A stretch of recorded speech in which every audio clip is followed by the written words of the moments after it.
সদ্দেও সাধনানন্দ মহাতেরো বনভান্তের বিহারে ভোজনশালায় ভিক্ষুদের ভোজনশালায় যাওয়ার পথে একটা সিঁড়ি আছে, আপনারা অনেকে দেখেছেন। সিঁড়িটা দিয়ে রাস্তাতেও নামা যায়। সেখানে আমি একদিন একটা লেখা দেখলাম।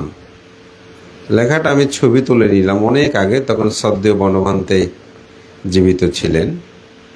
তো সেখানে একটি লেখা ছিল, নহে দূরে নহে কাছে খুঁজিলেই পাই, লোভ দেশ মোহতারে ঢাকিয়াছে গায়, আবরণ খুলে ফেলো দেখিবে নির্বাণ, চিরশান্তি হবে তুমি রহিবে অম্লান।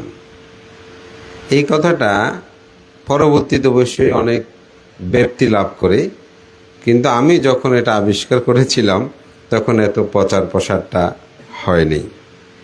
তো আজকে যখন আমাদের নন্দশ্রী মানুষ কিভাবে ধর্ম আচ্ছাদন করতে পারে না, এই বিষয় নিয়ে তিনি যখন দেশনা করছিলেন, তখন আমার এই কথাটা মনে পড়ল যে যতক্ষণ মানুষ লোভ দেশ মোহের আবরণে ঢাকা থাকে, ততক্ষণ ওই চামিজ সদৃশ্য সে বুদ্ধের প্রকৃত ধর্মরসটাকে উপলব্ধি করতে পারে না।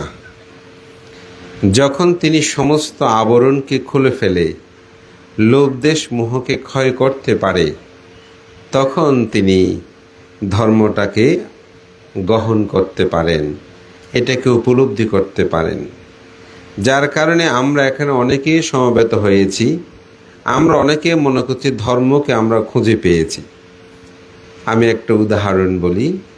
বুদ্ধের সময়কালে একজন বাক্কলি নামক একজন বিখ্যাত ভিক্ষু ছিলেন। তো তিনি ভিক্ষু হওয়ার প্রধান কারণ ছিল বুদ্ধকে দেখার জন্য। অর্থাৎ তিনি বুদ্ধের রূপপ্রসন্নে অত্যন্ত শ্রদ্ধান্বিত হয়েছিলেন। আমরা অনেক সময় আছে না, কাউকে দেখলে ভালো লাগে, ও যে এখান থেকে দেখে থাকতে ইচ্ছে করে। সংবাদ ভান্তে আসলে যেন সবাটা একেবারে কি হলো, আলোতে আলোকিত হয়ে গেল, দেখলেই যেন দেখে তার থাকতে ইচ্ছে করে। এরকম হয় না? মহাপুরুষদেরকে এভাবেই অনেকে শ্রদ্ধার আদলে দেখে থাকে। তো ঠিক অনুরূপভাবে এই বাক্যলি তিনিও কিন্তু বুদ্ধকে একেবারে তাকিয়ে থাকতেন। চিন্তা করছে, বুদ্ধকে যদি আমি সবসময় দেখতে চাই, তাহলে ভিক্ষু হওয়া ছাড়া আমার আর কোনো উপায় নেই। গৃহী জীবনে সে প্রথমে ভেবেছে। যার কারণে ভিক্ষু হওয়ার কারণটা ছিল বুদ্ধকে দেখার জন্য। তো সে বুদ্ধ যেখানে যায় সেখানে থাকে, বুদ্ধকে তাকিয়ে থাকে, তাকিয়ে থাকলেই তার ভালো লাগে। একদিন বুদ্ধ করুণা সমাপত্তি ধ্যান দেখলেন।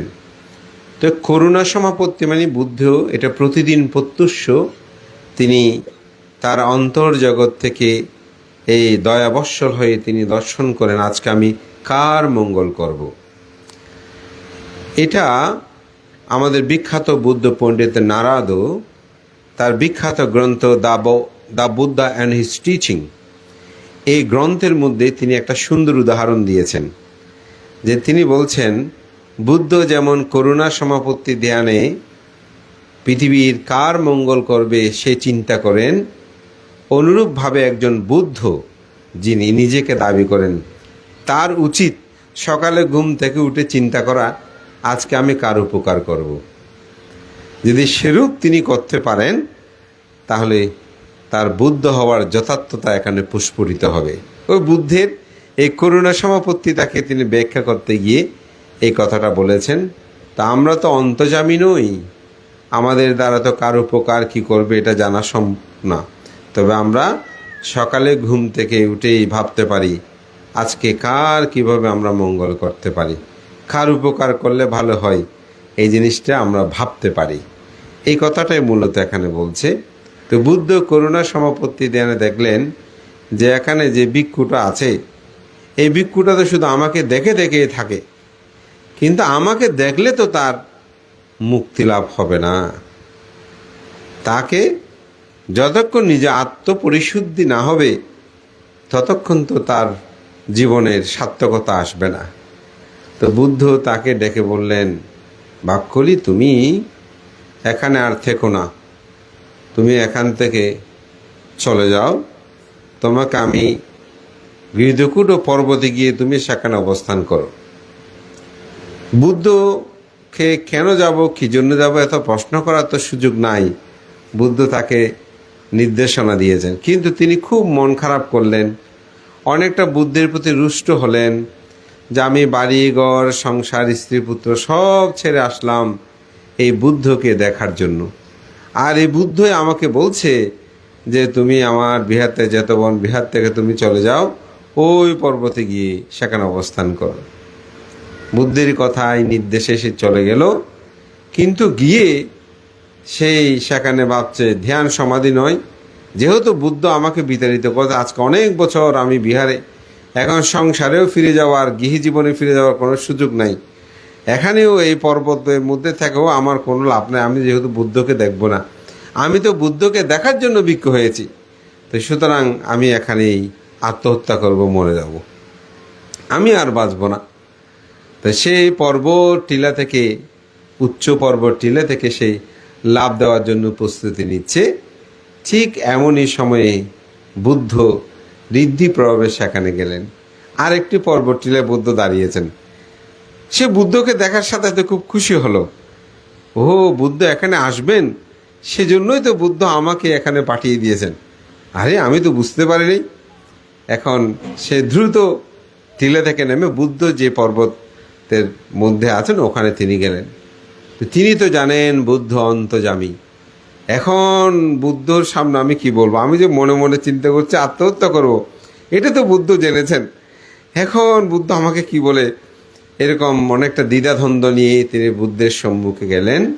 তো বুদ্ধ জিজ্ঞাসা করলেন, হে বাক্যলি, তুমি কি করছিলে? তো কথিত আছে বুদ্ধগণ তিনটি বিষয়ে ধর্ম দেশনা করেন। একটি হচ্ছে কি, বুদ্ধগণ জেনেও প্রশ্ন করেন, আবার ধর্ম কত উত্থাপন করার জন্য প্রশ্ন করেন। তো সে তো বুঝতে পারছে বুদ্ধ জেনেই প্রশ্নটা করছেন। তখন বলছে, তথাগত বুদ্ধ, আমি শুধু আপনাকে দেখার জন্য আমার স্ত্রী পুত্র কন্যা বাড়ি ঘর সব আমি ছেড়ে এসেছি, শুধু আপনাকে দেখব, আপনাকে দেখলে আমার এত ভালো লাগে, কিন্তু আপনি আমাকে আপনার কাছ থেকে বিতাড়িত করে দিলেন, যার কারণে আমি এখানে এসে চিন্তা করছি আমি বেঁচে কোনো লাভ নাই, আমি মরে গেলেই ভালো হবে। কিন্তু আমি বুঝতে পারিনি যে আপনি এখানে আসবেন, আমি সেটা উপলব্ধি করতে পারিনি। তো বুদ্ধ সেখানেই তাকে বললেন, বাক্যলি, যিনি আমার ধর্মকে দেখে সে আমাকে দেখে, যে আমার ধর্মকে দেখে না সে আমাকেই দেখে না। তুমি আমাকে দেখে থাকলে আমার ধর্মকে দেখা হবে না, তুমি যদি আমার ধর্মকে দেখো তাহলে সেখানে আমাকে দেখা হবে। কথাটা কিন্তু খুব গুরুত্ববহ। অর্থাৎ আপনি যখন বুদ্ধের ধর্ম দর্শনগুলোকে আপনি আচরণ করবেন, অনুশীলন করবেন, তখন আপনি বুদ্ধকে প্রকৃতভাবে দেখবেন। আর যদি আপনি আচরণ না করে শুধু বুদ্ধের দিকে তাকিয়ে থাকেন, তাহলে বুদ্ধকে কখনো দেখা হবে না। তো সেখানেই তাকে বুদ্ধ কর্মস্থান প্রদান করলেন। কর্মস্থান প্রদান করে সে বুদ্ধের ধর্মকে দেখতে শুরু করলো। তো বুদ্ধের ধর্মকে দেখতে কিভাবে শুরু করলো? তথাগত বুদ্ধের ধর্ম দর্শন দুটি ভাগে আমরা বিভক্ত, একটা হচ্ছে ধর্ম আর একটা হচ্ছে অধর্ম। বুদ্ধ এটা বলছেন, নাহি ধাম্মা আধাম্মচা উবসামা বিপাকিনু আধাম্মাং নিরয়াং নেতি ধাম্ম পাপেতি সুঘাতিং।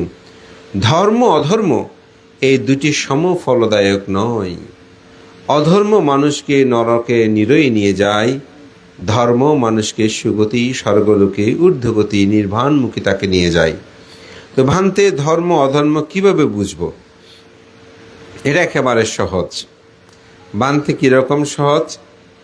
যে কর্ম সম্পাদনে আপনার ইহজীবনে মঙ্গল হয়, পরজীবনেও মঙ্গল সাধিত হয়, অপরের কোনো ক্ষতি সাধন হয় না, এটাকে বলা হয় ধর্ম।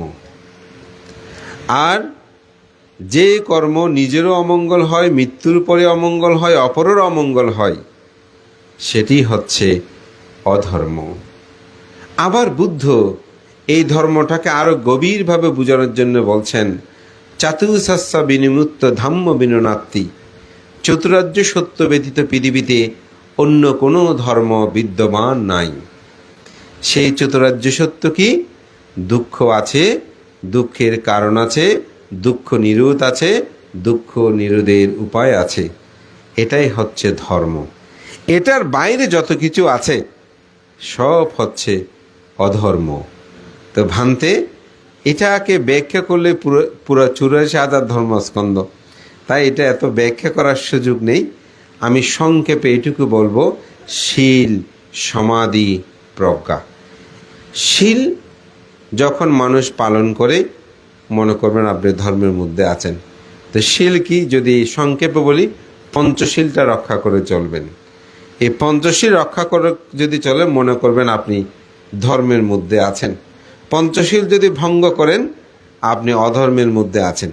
সেদিন আমার ধর্ম ক্লাসে আমার ছোট ছাত্রছাত্রী কৈশোরী যারা, তাদেরকে বলছিলাম, তো মূলত তাদের মঙ্গল সূত্রটা শিখাচ্ছিলাম, পড়া দিয়েছি। তো প্রথম মঙ্গলে ব্যাখ্যা দিতে বলতে তাদেরকে বলেছিলাম যে, প্রশ্ন করলাম, পণ্ডিত কাকে বলে, মূর্খ কাকে বলে? তখন তারা সবাই চুপ। তা আমি বললাম যে, কে কে প্রাণী হত্যা করেন একটু হাত তোলো। দেখি অনেকে হাত তুলেছে। কে কে চুরি করেন হাত তোলো। অনেকে হাত তুলেছে। আমি বললাম, তোমরা সবাই হচ্ছে পণ্ডিত। এখন আপনারা আমার এই কথাটা মানবেন? আপনারা মনে করুন যে যিনি অনেক শাস্ত্র জ্ঞান জানে, অনেক বইপত্র জানে, অনেক কথা বলতে পারে, অনেক দিন ভিক্ষু ছিল, অনেক তার শাস্ত্র জ্ঞান আছে, অনেক সার্টিফিকেট আছে, আপনারা মনে করেন তিনি পণ্ডিত, তাই না? কিন্তু না। বুদ্ধ কাকে পণ্ডিত বলেছেন? পণ্ডিতের অঙ্গুত্তরনিকে বুদ্ধ 3টি লক্ষণের কথা বলেছেন। যার কায় সংযত, যার বাক্য সংযত, তার মনও সংযত। এই 3টি সংযোগ বিষয় যার মধ্যে সংযত থাকবে, তিনি হচ্ছে পণ্ডিত। আপনারা গিরিশচন্দ্র বিদ্যাবিনোদের নাম শুনেছেন, যিনি ধর্মপদ অনুবাদ করেছিলেন, যেটা বাংলা একাডেমি থেকে প্রকাশিত হয়েছে।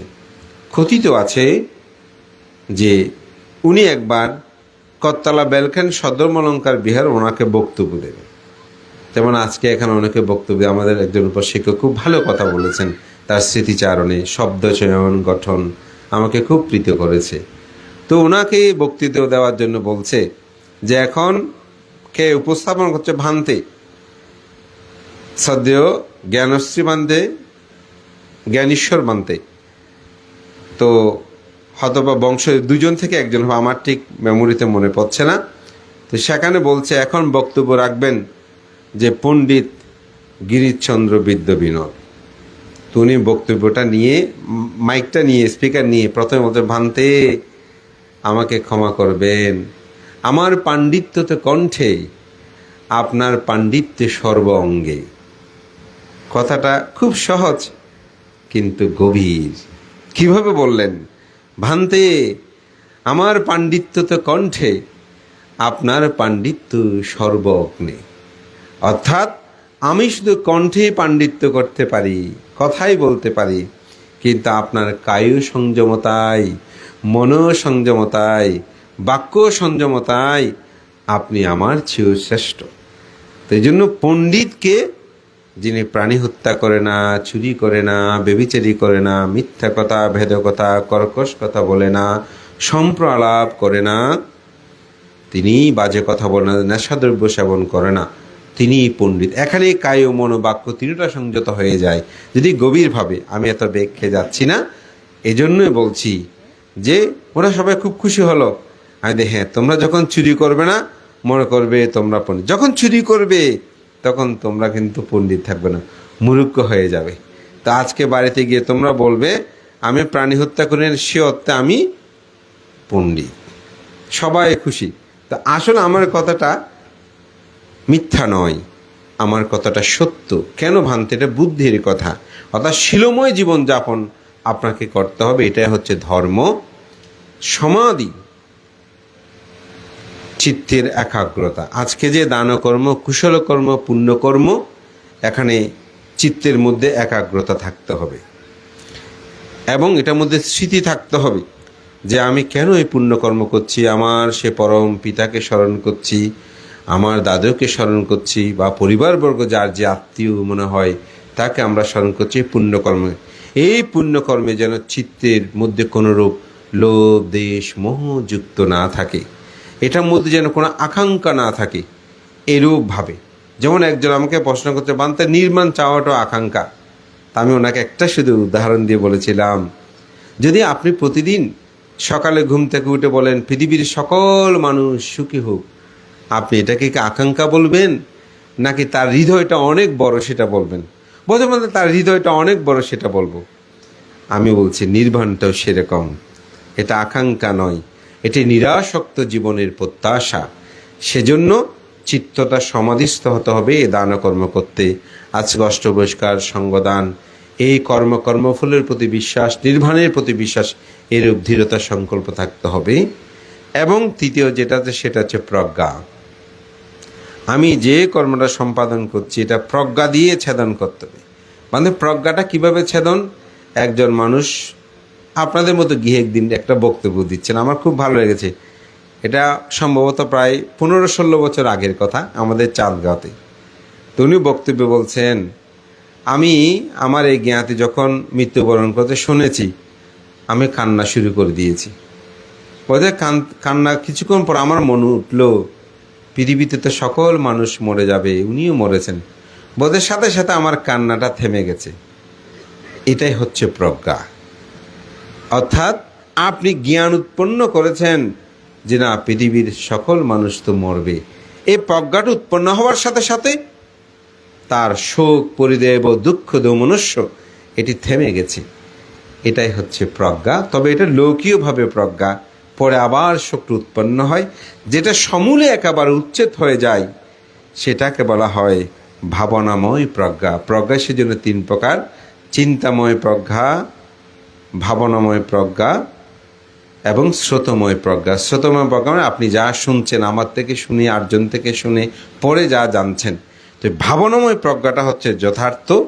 এটি যখন উৎপন্ন হবে তখন সমস্ত আবরণ খুলে যায়, তখন চিরশান্তি রবে, তুমি রহিবে অম্লান। তখন আপনি অম্লান হবেন, তখন আপনার মধ্যে চিরশান্তি অর্থাৎ নির্বাণ সেটা আপনার মধ্যে উৎপন্ন হবে। এজন্যই বুদ্ধ এই নির্বাণ আবিষ্কারের জন্য প্রথমেই বুদ্ধ বলেছেন, এসা বুদ্ধ অতীতা সমুদ্র বালুকোপমা দানাং বা আধিং কাত্বা সম্বুধিং সালাবান্তিতে। সমুদ্রের বালিকারাশি সদৃশ্য যেসব বুদ্ধ অতীত হয়েছেন, সমগ্র বুদ্ধগণের সর্বাগ্যে তারা দান ও পারামিতা পূর্ণ করেছেন। এই জন্য ত্যাগটা মানুষের জীবনে মহিয়ান।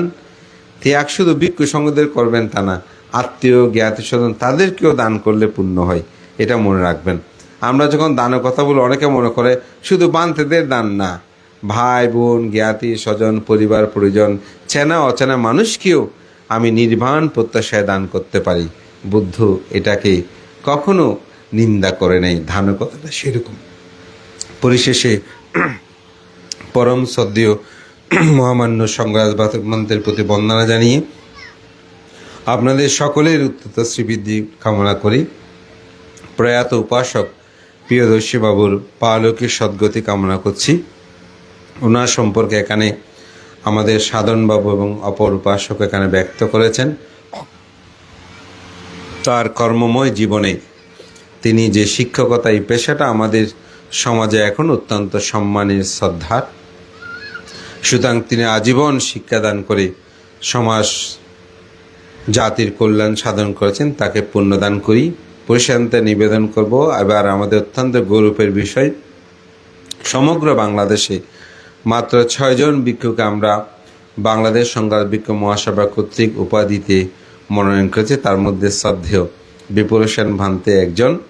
তো ভান্তে আগামীকাল উপস্থিত হবেন। আমিও সবাইকে আহ্বান করব বাংলাদেশ সংগ্রাম ভিক্ষু মহাসভার পক্ষ থেকে আপনাদের সবাইকে আমি নিমন্ত্রণ জানাচ্ছি। আগামীকাল সকাল থেকে আমাদের আজকেও আমাদের অবশ্যই 3টায় র্যালি আছে এবং 5টায় পরম পণ্ডিত সদ্য ধর্মদার মহোৎসব এবং পণ্ডিত প্রজ্ঞানন্দ মহোৎসবের স্মৃতিজন্ম বার্ষিক উপলক্ষে সেমিনার প্রোগ্রাম আছেন। আপনারা সেখানে উপস্থিত আগামীকাল দিনব্যাপী আমাদের অনুষ্ঠানমালায় মহাসভার পক্ষ থেকে আপনাদের সকলকে নিমন্ত্রণ জানিয়ে, যিনি আজকে সংঘ প্রধান সদ্দেয় ভান্তে, আজকেও তিনি সভাপতিত্ব করবেন, আগামীকালও 2 দিনেই এই অনুষ্ঠানমালায় থাকবেন। আপনাদের ভান্তের গৌরবেও আমি বলি আপনারা গৌরবান্বিত হয়ে এই অনুষ্ঠানে যোগদান করবেন, এই আহ্বান জানিয়ে মহান সংঘের প্রতি বন্দনা জানিয়ে আমার নাতি দীর্ঘ ধর্ম কথা এখানে শেষ করছি। জগতের সকল প্রাণী সুখী হোক।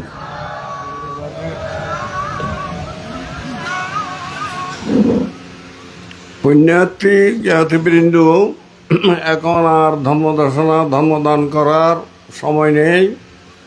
অনেক ধর্মদান করেছেন, আপনারা শুনেছেন। সুতরাং আজকের ধর্মদানে প্রথম আমাদের সাধনবাবু পরিবার পরিচিতি নিয়ে না যে সুন্দর একটা মার্জিত কথা দিয়ে আমাদেরকে মানে দান করেছেন। কথাবার্তা প্রিয়দর্শী বাবুর কীর্তি গাইনে খুব সুন্দর হয়েছে, সুন্দর। উনি একজন মাস্টার, মাস্টারের দরদ মাস্টারে বুঝে। তারপরে হলো আমাদের প্রিয়দর্শী বাবুর বড় জামাই, শ্যামলের জামাই সমীরণ বাবু, উনিও শ্বশুর বাবাকে যেভাবে শ্রদ্ধা নিবেদন করেছেন এবং খুব সুন্দর ভাষা দিয়ে উনি বলেছেন, চমৎকার কথা বলেছেন। শ্বশুর বাবার প্রতি কীরকম আনুগত্য করা যায় সে বিষয়ে উনি করেছেন। এবং শ্বশুর বাবার পরিবারে যারা আছেন, শ্বশুর বাবার ছেলে মেয়েরা, তাদেরকে কীভাবে মানে থাকতে হবে, একান্নভুক্ত হয়ে থাকতে হবে, জড়িতও থাকতে হবে, বন্ধনও থাকতে হবে, সেই নির্দেশনা উনি উল্লেখ করেছেন। খুব সুন্দর হয়েছেন। তার মধ্যে আমাদের ধর্মদর্শনার পালা নন্দশ্রী, নন্দশ্রীর কথাটা আমাদের প্রধান ধর্মদর্শক একটু উল্লেখ করেছেন, সংযোজনা করেছেন, সমৃদ্ধি করেছেন, জ্ঞানের পথ আরও জানাইছেন আমাদের জন্য। নন্দশ্রী ধর্মদর্শনের মাধ্যমে স্বামীসের উদাহরণ দিয়ে, স্বামীসের উদাহরণ, কত সুন্দর মার্জিত ভাষা, গভীর জ্ঞানের কথা নন্দশ্রী উনি বলেছেন। হ্যাঁ, তাহলে স্বামীসর উদাহরণ দিয়ে মানুষের যে ধর্মর দান করছে, ইভা বড় কথা, সাধারণ কথা নয়, অসাধারণ কথা। সুতরাং নন্দশ্রীর জ্ঞানের ধার কত বড় ধার, কত বড় তার পাণ্ডিত্য গুণ, তার কথাবার্তার মাধ্যমে আর আন্দাজ করিতে পারি, বুঝিতে পারি, মাপ দিতে পারি, তাই না? আর কিছু বলার নাই। অনেক ভালো ধর্মদর্শনা করছেন, জ্ঞান দান করছেন। সর্বপ্রথমে আমি বলেছি আমাদের ভিক্ষুসংঘরা দায়িকদেরকে সবাইকে জ্ঞান দান করতে আলসি করে না। সুতরাং এই যে নন্দশ্রীর কথাও আমাদের প্রধান ধর্মদর্শকে একটু মানে করেছেন, উল্লেখ করেছেন। আমাদের ধর্মদর্শনার প্রধান ধর্মদর্শক যে কথাটা বলেছেন যে ধর্ম দান দিয়ে না, যে কথাটা একজন উপাসকের উদাহরণ দিয়ে না বলেছেন যে আমাকে দেখলে কি হবে, আমার ধর্মকে যদি না দেখেন, আমার সৌন্দর্য দেখে তোমার কি দুঃখ যাবে? তোমার দুঃখ দূরীভূত হবে আমার সৌন্দর্য দেখে? না, যাবে না। সুতরাং এই কথাই বলেছেন, এও মাং পশ্চাতে সাদ্দাম্ম সৌমাং পশ্চাইত পাণ্ডিত অবশ্যমান সাদ্দাম্মাং না পশ্চাম্পে মাং ধাম্মাং না পশ্চাতে।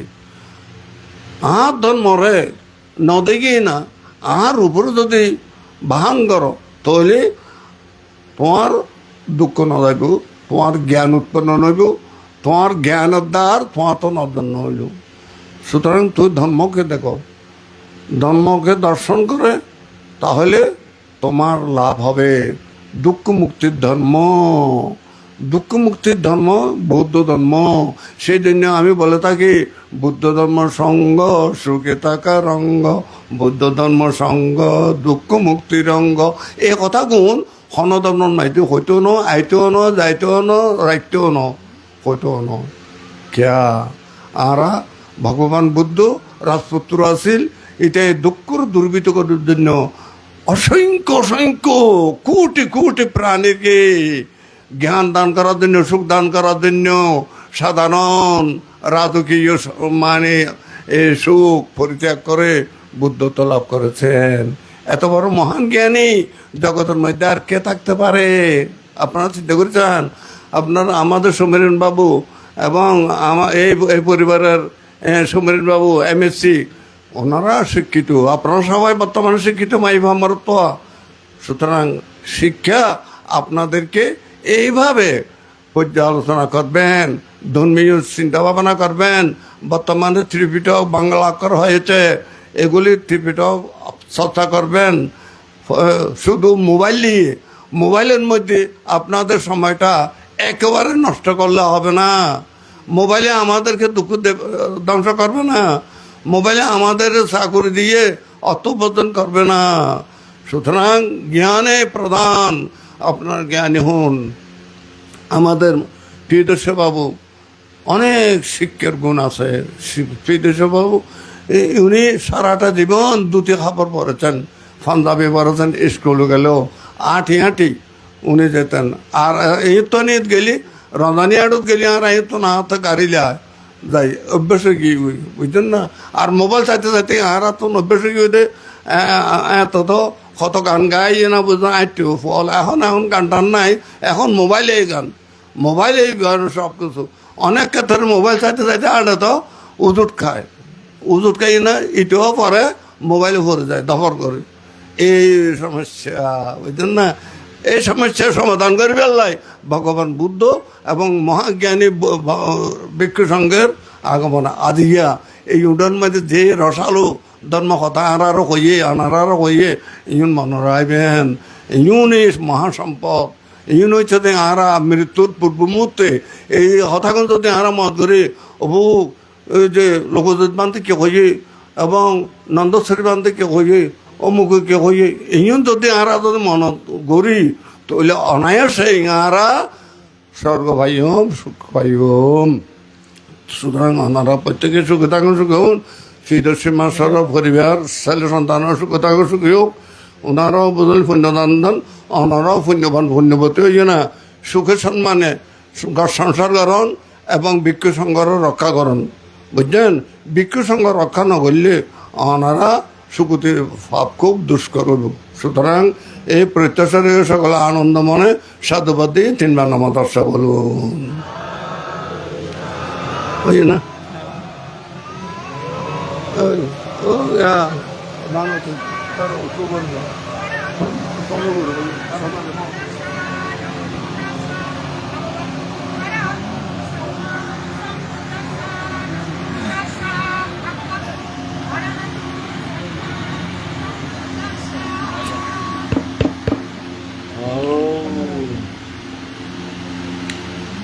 Sabbe Buddha Bhagavatta Pachikanancha Yang Balang Parahantanancha Tejena Rakkang Bandami Sabbaso Natime Saranang Ayang Buddha Dhammasango Me Saranang Barang Etena Satchavajena Odute Jayamangalam Te।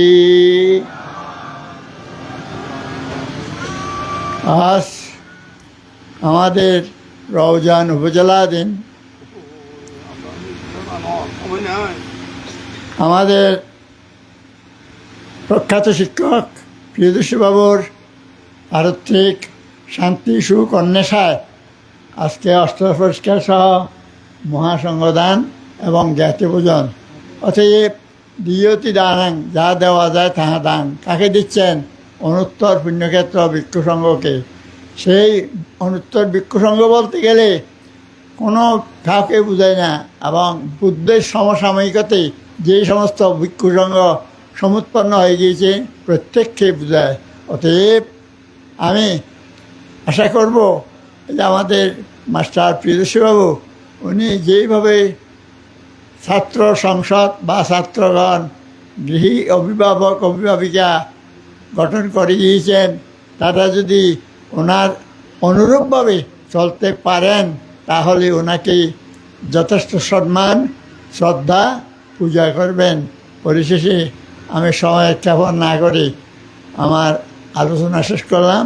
Buddha শাসন চিরঞ্জীবক, সংগ্রামী বন্দনা, অনুত্তর ভিন্নক্ষেত্র বিক্ষসঙ্গকে আশীর্বাদ জ্ঞাপন করে আমার আলোচনা শেষ করলাম। সকলে তিনবার নামাজ বলুন। না আচ্ছা বলুন। ইমাং ভিক্ষাং সাহা আটটা পরীক্ষারাং ভিক্ষু সংঘর্ষা দানাং দেমা পুজেমা দ্বিতীয়ম্পি ইমাং ভিক্ষাং সাহা আটটা পরীক্ষারাং ভিক্ষু সংঘর্ষা দানাং দেমা পুজেমা তৃতীয়ম্পি ইমাং ভিক্ষাং সাহা আটটা পরীক্ষারাং ভিক্ষু সংঘর্ষা দানাং দেমা পুজেমা পুজেমা পুজেমা।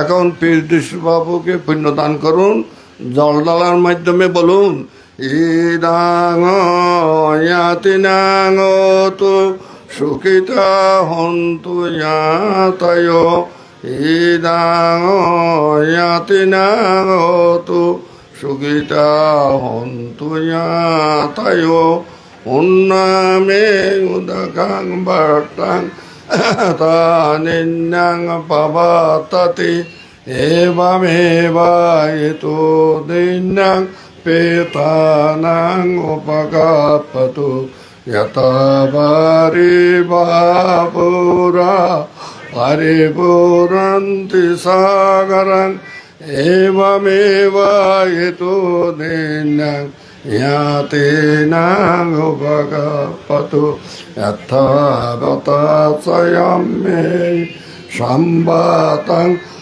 প্রিয় সম্পদং সাব্বে দেব অনুমোদন্তু সম্পত্তি সিদ্ধিয়া আকাশটা সবুম্মটা দেবানাগময়িদ্দিকা ভূয়ন্তাং অনুমোদিত্বা শিরাং রক্ষন্তু বুদ্ধ শাসনং শিরাং রক্ষন্তু জিন দেশনং শিরাং রক্ষন্তু মাং পরং ইমিনা প্রিয়কম্মেন মামে বাল সমাগম সতং সমাগম হোতু ইয়াবানিবানপত্তিয়া ইদাং মে পুণ্যং আসব কয়াবহঙোতু ইদাং মে দানং ইদাং মে শিলং ইদাং মে পুণ্যং নিব্বানস্য পশ্চায়ো হোতু ভবতু টিটাতু সাধু।